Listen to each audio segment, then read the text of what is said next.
First question. Check. I guess that's it. Good night.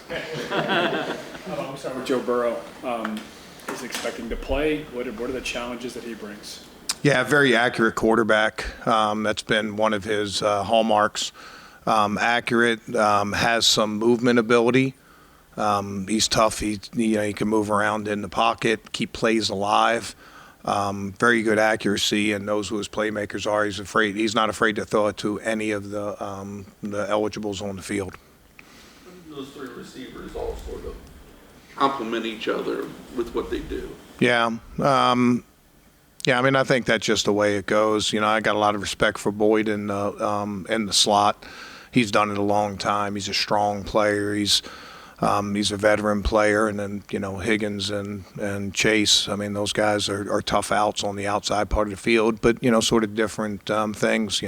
They can both go up and get the ball. They can both body you. They can both run after the catch. And I think that when it's all said and done, that's going to be one of the keys to this game is how well we do with run after the catch with their receivers.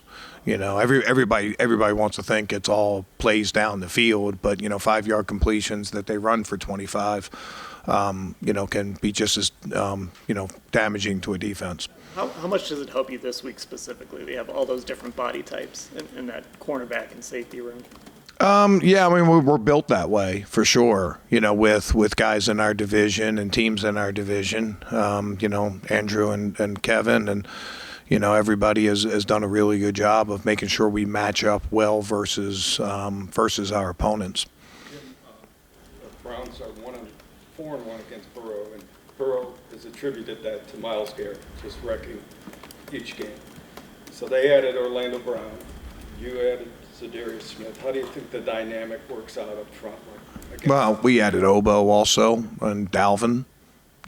So let's not overlook those guys too. It's going to be a team game. It's never a one-on-one game. Obviously, guys like Joe Burrow are great individual players. Guys like Myles are great individual players, but nobody stands alone. They're all dependent on everybody else, and part of Myles' ability to succeed is going to depend on our corner's ability to cover. We talked about those receivers, and if they're getting open quickly, and Burrow's throwing the ball quickly, that can negate your pass rush. So it's a combination of all those things. Like I said, no player stands alone. We got to have a good team effort, but we need our good individual players to play good also. It's a big game. Openers are always big game, and we got to come ready on Sunday. Last time we talked to you, said you didn't think that your defense was quite ready yet. It's not supposed to be in the middle of camp. But how it's been that long, huh? But keep a low profile. How far has your unit come since then, and how good do you feel about how closely they've come together? There's always uncertainty with an opener. There's so many things that'll come up. A lot of times, the opener, a lot of well-laid plans can go awry. Somebody goes down with cramps, or something happens, or the opponent comes out featuring something that they had never shown before. So it's all part and parcel. Physically, I think we're ready. And I think that we made some progress in camp and in preseason games, but there's nothing going against a team that's that's at the top of your division, that's scheming to beat you, and and the games count. The games mean something. So we'll be up for the challenge, but it is going to be a great challenge, and we're going to need our home field. We were practicing today with the crowd noise, and that's going to make it hard on Cincy. It can be challenging for us with communication, but that's a small price to pay to affecting the opponent. And we come out with a win. Our fans will have a lot to do with that. They know what time it is too. Our fans know it's not preseason anymore. They'll be there for us. When you told us about your defense early, you mentioned that it's about guys playing off each other, not just worrying about their own responsibility. So my question is does that leave your defense vulnerable at all when they're not just worried about their own responsibility? Oh, no, they all have responsibilities within, but, it's probably a little bit, Jeff, like an offensive line, right? It's about the operation of the group and knowing how the guys play next to you I probably mean a little bit more like that. It's not. It's basketball. A lot of times, I don't know a lot about basketball, and it sort of blows my mind. But when they run the triangle, I can't understand it. And it looks like a mess out there, but they know what spots they got to get to, and they know if this happens, then this happens, and this is how you play off that. I think I'd probably put our guys a little bit more of that. It's within the scheme. It's not just 11 guys doing their own thing. It's within the scheme. But when you're rushing the passer, you gotta play off the guy next to you a lot of times, because he might get the center slide and he's wide, and now you got to make him right. It's the same thing with a linebacker.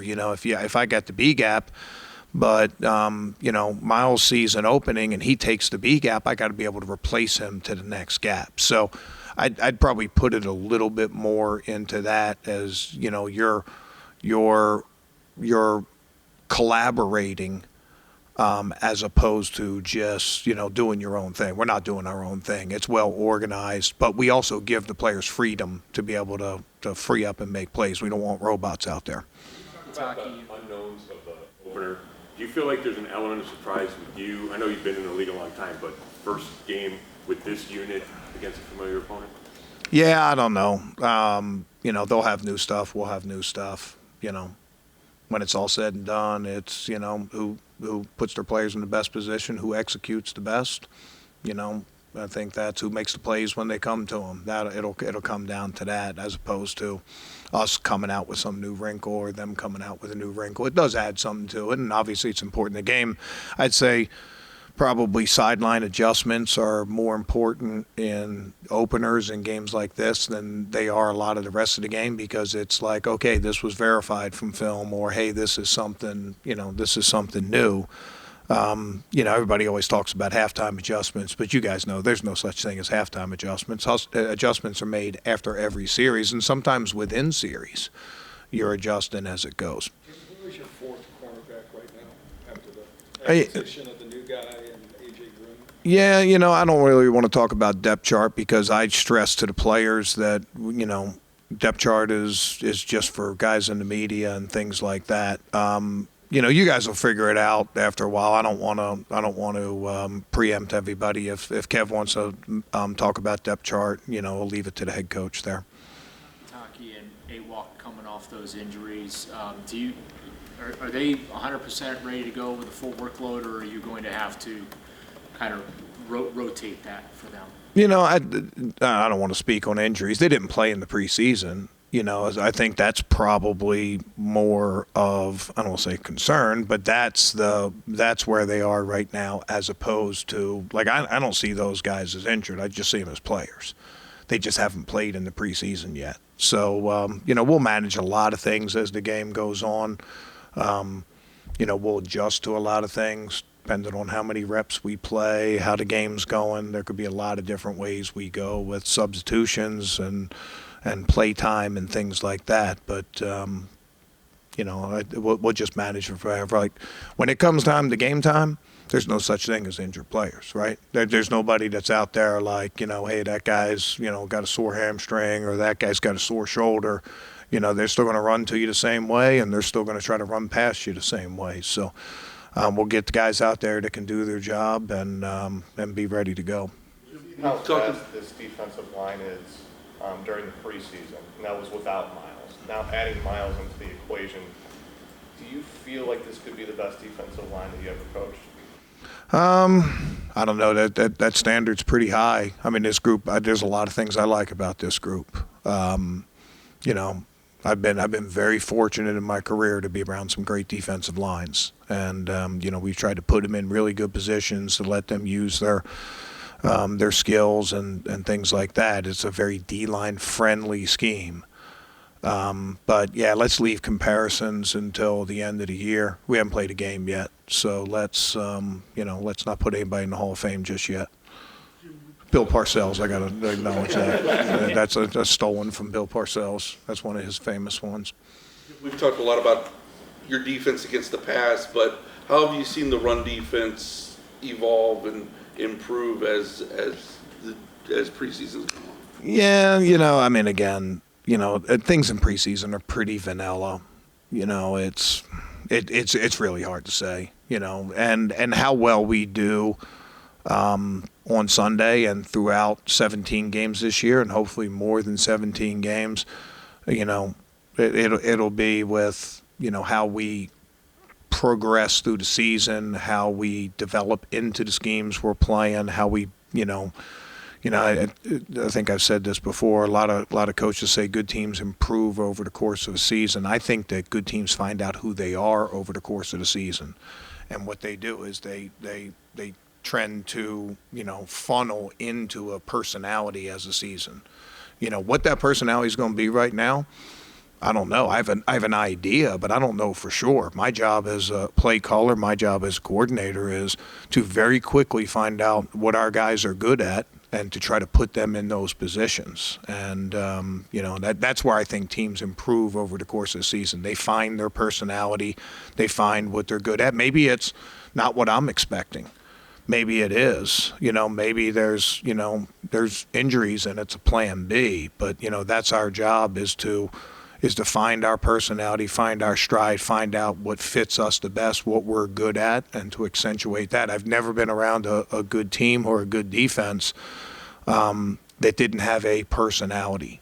And I'm not just talking about their play style. I'm talking about like what they did well. And you can go back and look. 85 Bears, it was blitzing every play, and Tampa with with Warren Sapp and Rondé Barber and all the Derek Brooks and all they played Tampa too every snap. I mean they were so good at it they named it after them. And that's all they did. Seattle was a top defense in the league for a few years. All they did was play single high and challenge guys. And back in the mid 2000s, Miami was a tough out on defense. Pat Surtain, Sam Madison. They had good pass rushers. They were really good. They played the same defense damn near every snap. And what all those teams did is they found out what they were good at, and they executed that very, very well. They had wrinkles. They had different things here and there. But I think that's probably our biggest challenge is as we go is finding out who we are and, and to accentuate that. So that's probably the biggest thing we got. You're always going to be alert, or you're always going to be an eye toward an opponent, right? And you're going to adjust your things to an opponent. But if you're a great offense or a great defense, you do what you do, right? And you take the approach of look, they got to deal with us. So we're not, I don't know if we're there yet. Honestly, this is going to be the first game, but my job is to get us there. Does Ward get through the two practices? Ward get through it? Yeah, I don't talk about injuries. We'll let Kev talk about those if he wants to. Personality, I heard you really getting after them one day at Greenbrier. That's surprising. How do you feel like your group has taken to your coaching style? Yeah, I'm not everybody's cup of tea, but it's all business, and I hope that I'm the guy that's cheering as much as I am, bringing some fire. It's an urgent business. We have to be ready to go, but, I would hope that you would see, me congratulating guys after a play. That was one that just, comes to mind.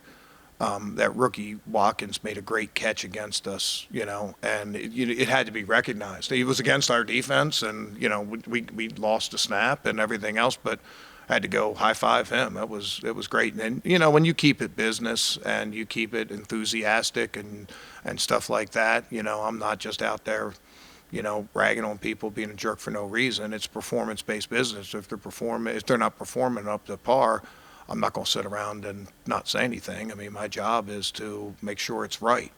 And, sometimes ruffled feathers, can help a guy perform. If you're thin-skinned, defense in the NFL is not the business for you. You got to go find something else to do if you're thin-skinned. This is a tough business. In just the preseason games, the statistics, 15% third down percent. They keep stats on preseason games? What? Yeah. 15 is a ridiculous Yeah, that's low crazy. number. That's crazy. What do you consider good third down I've had some defenses. I think going back, 2002, maybe 3 in Tennessee. We were in the 20s. At the time, it was like the lowest for a long time. New England a couple years ago tried to set a record. I mean, they were incredible. You know, let me put it this way. What we're going to try to do is to keep our third down percentage good enough that we win the game. And we'll keep our eye on that stuff, you know. And here's the thing: if we come at it again, we talked about our D line, we talk about our corners and things. So if we come at a game with no sacks, but the ball's got to come out so quick, and they can't make any yards passing, and we win the game, Roger, check, love it. Right? If we come out of the game with no interceptions, but the quarterback's getting sacked because he's got nobody to throw to, man, we'll take that. You know, this is the ultimate team sport, and we want to celebrate guys' ability to make plays, and we want all our players to have individual success. But the bottom line is team success. And whether we win 3-0 or we win 43-42, we'll take it. You know, I might not sleep as good after the 43-42, but you know, this is a bottom line business, and we're going to try to do whatever we can to win the game. Now, to your question, third down is very important to us.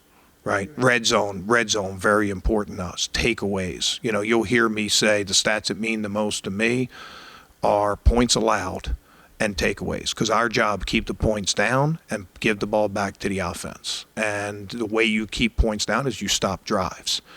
And one of the ways you stop drives is on third down. So, you know, those kind of things. Red zone takes points off the board. You get a red zone stop. You know, potentially taking 4 points off the board, maybe 7.